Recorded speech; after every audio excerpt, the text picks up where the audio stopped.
Architecture tutorial की इस video में आज हम हमारी पिछली वीडियो को कंटिन्यू करेंगे।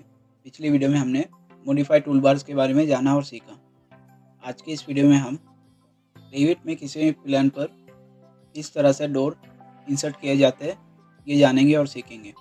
तो आपको यहाँ पर आर्किटेक्चर टैब में डोर का ऑप्शन मिलेगा, जिसे आप अपने माउस के ज़रिए इस कमांड को एक्टिवेट कर सकते हो, या तो फिर आप डोर को शॉर्टकट की के ज़रिए भी एक्टिवेट कर सकते हो।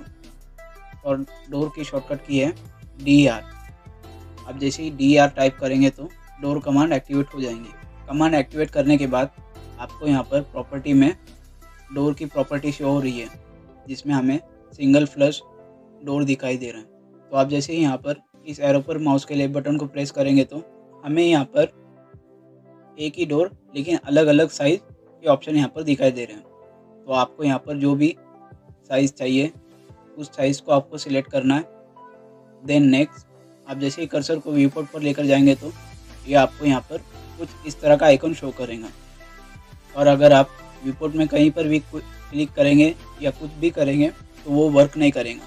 तो आप जब भी किसी भी प्लान पर डोर अप्लाई कर रहे हो तो आप जैसे किसी भी वॉल पर माउस के कर्सर को लेकर जाएंगे तो उसका आइकन चेंज होगा और हमें यहाँ पर डोर की शेप में दिखाई देगा। देन नेक्स्ट, अगर डोर का ओरिएंटेशन सही से नहीं जो हिस्सा आपको चाहिए उस तरह से नहीं दिखा रहा है तो उसे प्रॉपर करने के लिए आप जैसे कीबोर्ड पर दिए हुए स्पेस बटन को प्रेस करेंगे तो डोर का ओरिएंटेशन कुछ इस तरह से चेंज होगा।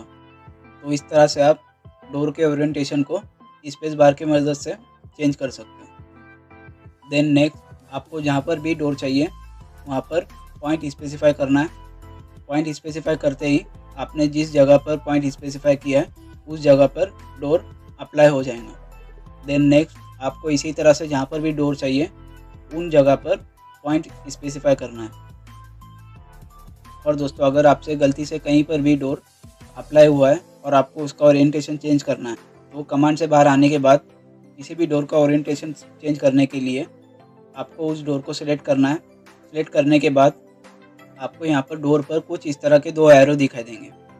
देन नेक्स्ट, अगर आपको वाई डायरेक्शन में ओरिएंटेशन चेंज करना है इस डोर का तो आप अगर इस एरो पर प्रेस करेंगे तो ये वाई डायरेक्शन में रोटेट होगा। और अगर आप जेड डायरेक्शन में इसे रोटेट करना चाहते हो तो आप जैसे ही यहाँ पर इस एरो पर क्लिक करेंगे तो ये कुछ इस तरह से जेड एक्सिस में रोटेट होगा। इसी तरह से आप वाई डायरेक्शन में भी रोटेट कर सकते हो। तो इस तरह से आप डोर देने के बाद भी उस डोर के ओरिएंटेशन को चेंज कर सकते हो। इतना करने के बाद अगर आप इसे 3D में देखेंगे तो आपको यहाँ पर ये कुछ इस तरह से दिखाई देंगे। जितने भी डोर हमने यहाँ पर स्पेसिफाई किए थे वो सभी डोर आपको यहाँ पर कुछ इस तरह से 3D में दिखाई देंगे। तो हमने यहाँ पर सभी एक ही तरह के मटेरियल का डोर यहाँ पर स्पेसिफाई किया है, तो आपको यहाँ पर सिर्फ वही डोर दिखाई देंगे। और अगर आप इनमें से किसी भी डोर को सिलेक्ट करेंगे तो आपको यहाँ पर इस डोर की हाइट, डायमेंशन, यहाँ पर टेम्पररी डायमेंशन सभी शो होंगी। देन नेक्स्ट, जैसे ही आप इसमें से किसी भी डोर को सिलेक्ट करेंगे तो आपको यहाँ पर उस डोर की पूरी प्रॉपर्टी शो होंगी। देन नेक्स्ट, आपको यहाँ पर टेम्पररी डायमेंशन भी यहाँ पर शो होंगी। और अगर आप इसकी हाइट जो 7 फीट है उसे 8 फीट करेंगे तो जो डोर है वो डोर 1 फीट नीचे से ऊपर की तरफ मूव होगा, ना कि वो 8 फीट का डोर बनेगा। तो ऐसा इसलिए हुआ क्योंकि हमने जो डोर यहाँ पर अप्लाई किया है वो 7 फीट का है और आप यहाँ पर टेम्पररी डायमेंशन में चेंज करके उसकी हाइट या विड्थ चेंज नहीं कर सकते। तो उसे चेंज करने के लिए आपको यहाँ पर प्रॉपर्टी में एडिट टाइप पर माउस के लेफ्ट बटन को प्रेस करना है। देन नेक्स्ट, टाइप प्रॉपर्टी का डायलॉग बॉक्स ओपन होगा, जिसमें हमें उस डोर का यहाँ पर डायमेंशन में थिकनेस, हाइट वगैरह जो भी है वो सभी डायमेंशन यहाँ पर शो होंगी। तो आप यहाँ से इसकी विड्थ और हाइट अपनी रिक्वायरमेंट के मुताबिक चेंज कर सकते हो। डायमेंशन चेंज करने के बाद आपको इसे अप्लाई और ओके करना है। इतना करते ही आप अगर इसे 3D में देखेंगे तो हमने जो डायमेंशन वहाँ पर अप्लाई की थी उसी हिसाब से हमें ये डोर दिखाई देगा। और दोस्तों, अगर आप बाकी सभी डोर को भी देखेंगे तो वही चेंजेस जो हमने फ्रंट डोर पर किए थे वो सभी चेंजेस इन सभी डोर पर भी अप्लाई होंगे। तो ऐसा इसलिए हुआ क्योंकि ये सभी डोर हमने एक ही प्रॉपर्टी के यहाँ पर अप्लाई किए हैं। और अगर आप किसी भी एक प्रॉपर्टी को चेंज करेंगे तो उसी प्रॉपर्टी के सेम डोर सेम उसी तरह से एडिट होंगे। तो ऐसा ना हो, इसलिए आपको आप जब भी किसी भी ऑब्जेक्ट को एडिट करेंगे तो आपको उसका डुप्लीकेट यहाँ पर क्रिएट करना है। देन नेक्स्ट एडिट करते हुए ही आपको यहाँ पर डुप्लीकेट बना लेना है। डुप्लीकेट बनाने के बाद आप अगर उसे एडिट करेंगे तो वही डोर जो आपने सिलेक्ट किया है सिर्फ एडिट होगा, बाकी सभी डोर उसी साइज़ में रहेंगे पहले जिस साइज़ में थे। तो इस तरह से आप किसी भी एक सिंगल डोर को उसका डुप्लीकेट करके उसे एडिट कर सकते हो। देन नेक्स्ट आपको यहाँ पर फ्लोर प्लान में लेवल 1 पर जाना है। लेवल 1 पर जाने के बाद हम इसे सिलेक्ट करने के बाद कीबोर्ड पर जो दिए हुए एरो बटन है उसकी मदद से मूव करेंगे। तो कीबोर्ड पर दिए हुए मूव बटन के ज़रिए भी आप किसी भी ऑब्जेक्ट को रेविट में मूव कर सकते हो।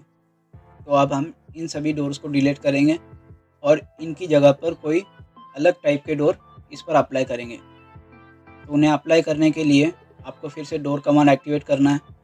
डोर कमांड एक्टिवेट करने के बाद आपको यहाँ पर प्रॉपर्टी में सिर्फ एक ही प्रॉपर्टी का डोर मिलेगा जिसमें आपको अलग अलग साइज़ मिलेंगी, लेकिन हमें इस फ्रेम का डोर नहीं चाहिए, दूसरे फ्रेम का चाहिए। तो उसे अप्लाई करने के लिए आपको यहाँ पर लोड फैमिली पर माउस के लेफ्ट बटन को प्रेस करना है। देन नेक्स्ट जहाँ पर भी आपकी रेविट की मटेरियल लाइब्रेरी है उस फोल्डर को ओपन करना है। देन नेक्स्ट डोर के फोल्डर को ओपन करना है। फोल्डर ओपन करने के बाद आपको यहाँ पर कुछ अलग अलग टाइप के डोर्स मिलेंगे, जिनमें से आपको जो भी रिक्वायर्ड है उस डोर को आप सिलेक्ट करके रेविट में किसी भी प्लान पर अप्लाई कर सकते हो। तो अब हम इनमें से कोई भी एक ऐसे ही सिलेक्ट कर लेंगे। देन नेक्स्ट आपको इसे ओपन करना है।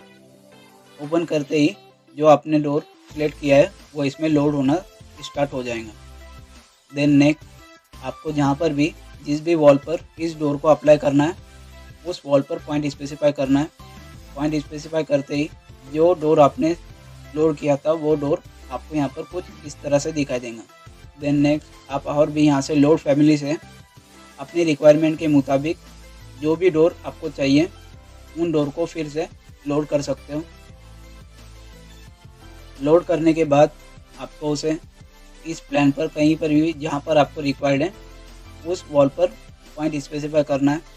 इसी तरह से आपको और भी जहाँ पर भी डोर अलग साइज़ का या अलग फ्रेम का चाहिए तो आप लोड फैमिली के ज़रिए उस डोर को लोड कर सकते हो। सभी डोर लोड करने के बाद और उन्हें अप्लाई करने के बाद अब अगर आप इसे 3D में देखेंगे तो ये आपको कुछ इस तरह से दिखाई देगा, जिसमें आपको अलग अलग टाइप के डोर यहाँ पर दिखाई दे रहे हैं। तो आप इस तरह से किसी भी तरह के फ्रेम का डोर रेविट में लोड कर सकते हो। और अगर आपको उस डोर को एडिट करना है या उसकी साइज़ कम या ज़्यादा करना है तो आप जब भी उस डोर को सिलेक्ट करेंगे, सिलेक्ट करने के बाद आपको एडिट करते हुए उसे डुप्लीकेट करना है। देन नेक्स्ट आप उसे एडिट कर सकते हो। तो ये थी डोर कमांड जिसके बारे में हमने जाना और सीखा। तो आज की इस वीडियो में बस इतना ही। मिलते हैं आपसे अगली वीडियो में।